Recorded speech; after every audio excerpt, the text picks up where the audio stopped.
প্রতি বছর কোরবানি করি, এবছর যদি না করি ছেলেমেয়েরা কার মুখের দিকে চেয়ে থাকবে? তাহলে এটা সামাজিক মর্যাদা রক্ষার কোরবানি হলো, আল্লাহর উদ্দেশ্যে না। আমরা প্রতি বছর গরু কোরবানি দেই, এবছর টাকা নাই, ধার করে হলো দিতে হবে। কেন?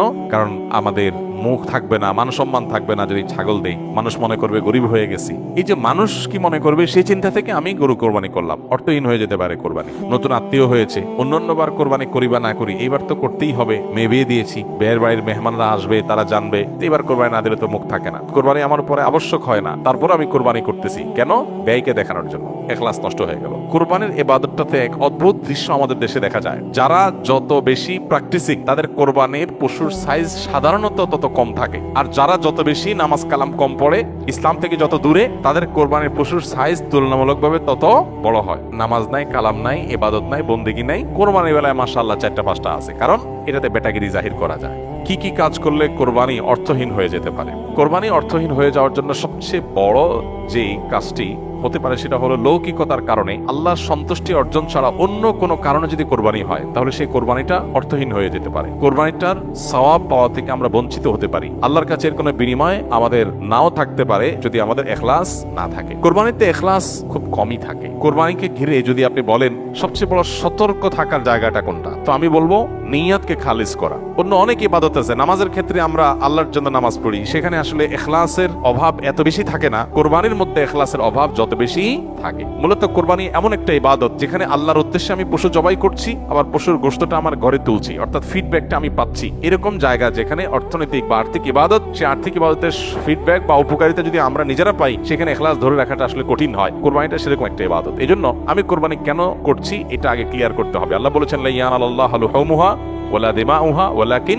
ইয়ানালুহু আত-তাকওয়া মিনকুম। কোরবানির পশুর গোশত, রক্ত কিছুই আল্লাহর কাছে যায় না। যেই চেতনা থেকে, যেই তাকওয়ার সুপ্ত চেতনা থেকে আমরা কোরবানি করি, সেটা আল্লাহর কাছে ঠিকই যায়। সো ইখলাসটা এনশিওর করতে হবে, না হলে কোরবানি অর্থহীন হয়ে যেতে পারে। অনেকে আছেন প্রতি বছর কোরবানি করি, এবছর যদি না করি ছেলেমেয়েরা কার মুখের দিকে চেয়ে থাকবে? তাহলে এটা সামাজিক মর্যাদা রক্ষার কোরবানি হলো, আল্লাহর উদ্দেশ্যে না। অনেকে হয়তো মনে করেন যে আমরা প্রতি বছর গরু কোরবানি দেই, এবছর টাকা নাই, ধার করে হলো দিতে হবে। কেন?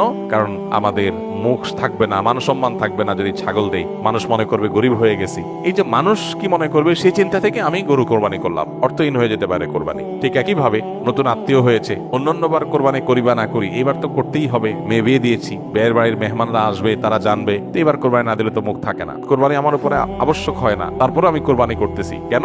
ব্যয়কে দেখানোর জন্য। এখলাস নষ্ট হয়ে গেল। অনেকে আছেন যে কোরবানির মূল উদ্দেশ্য হলো ফ্রেশ গোশত সংগ্রহ করা, এই সামাজিক মর্যাদা ইত্যাদি। এগুলোর কারণে কোরবানি সবচেয়ে বেশি অর্থহীন হয়ে যায়। এই জন্য কোরবানিকে সবচেয়ে বেশি আমাদের রিয়া বা লৌকিকতা থেকে মুক্ত রাখার চেষ্টা করতে হবে। আল্লাহ আমাদের তৌফিক দান করুন। দ্বিতীয়ত, হারাম অর্থ দিয়ে যদি কোরবানি করেন তাহলে সেটা অর্থহীন হয়ে যেতে পারে। আপনি দেখবেন কোরবানির ইবাদতটাতে এক অদ্ভুত দৃশ্য আমাদের দেশে দেখা যায়। যারা যত বেশি প্র্যাকটিসিং, তাদের কোরবানির পশুর সাইজ সাধারণত তত কম থাকে। আর যারা যত বেশি নামাজ কালাম কম পড়ে, ইসলাম থেকে যত দূরে, তাদের কোরবানির পশুর সাইজ তুলনামূলকভাবে তত বড় হয়। অদ্ভুত না ব্যাপারটা? আপনি ঢাকা শহরে ঘুরে ঘুরে দেখবেন যে গুলশান, ধানমন্ডি, বনানী, বড়লোকদের এরিয়াগুলোতে এক একজনের গ্যারেজের ভিতরে আপনার বিভিন্ন নামের গরু, কালাচান, সুলতান, তলাচান, লালচান, এক একটা গরু 3 লাখ, 4 লাখ, 5 লাখ, 7 লাখ, 10 লাখ টাকা দামের 2-3টা গরু। অনেক এলাকা আছে যে একটা পাড়া মহল্লাতেও এত টাকা খরচ করে সবাই কোরবানি করার সুযোগ হয় না। যাই দেখেন ওই বাড়িতে যারা থাকে তাদের নামাজ নাই, কালাম নাই, ইবাদত নাই, বন্দেগী নাই, কোরবানির বেলায় মাশাআল্লাহ 4টা-5টা আছে। কারণ এটাতে বেটাগিরি জাহির করা যায়। আর যদি নির্বাচন সামনে থাকে তাহলে তো কোনো কথাই নেই। তাহলে এবার 10টা গরু, 20টা গরু, 30টা গরু, তো এগুলো বেশিরভাগ ক্ষেত্রে হারাম উপার্জন থেকে হয়, বিশেষ করে যাদের মধ্যে আল্লাহর ভয় না থাকে। তো হারাম উপার্জন থেকে যদি কোরবানির পশু জবাই করা হয়, বা ওই যে লৌকিকতার কারণে মানুষ দেখানোর জন্য, বাহবা পাওয়ার জন্য যদি কোরবানি হয়, তাহলে সেই কোরবানি কি হয়ে যাবে? অর্থহীন হয়ে যেতে পারে।